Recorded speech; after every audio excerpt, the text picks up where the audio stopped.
Hello guys, in this tutorial we'll be guiding you what you need to do in order to deposit USDT from Binance to Exness. So here on Exness we're going to go over to the deposit, and this is important before going to Binance because you need to have your deposit address, and because Exness is the destination you need to get this address from Exness. So once we click on deposit right here, you have your deposit, you have transfer, and you can see right here, of course, verification required. And this is because this account hasn't yet been completely set up. But if your account is completely set up, you will not see this. Then of course you have online bank transfer, all of this. But then let's assume you want to transfer Bitcoin, Ethereum from Binance. So we're going to click on Bitcoin or BTC. Of course, you can see the processing time, which is important so you can know the duration for your transaction to be completed.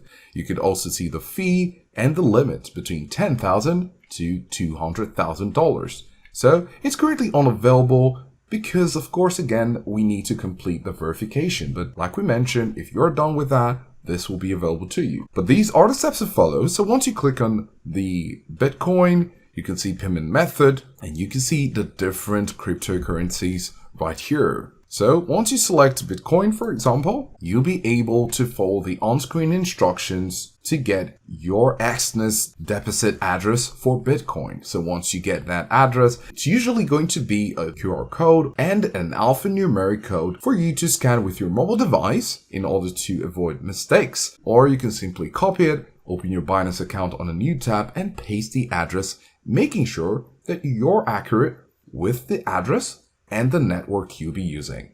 So these are the steps to follow if you'd like to deposit money from Binance into your Exness account.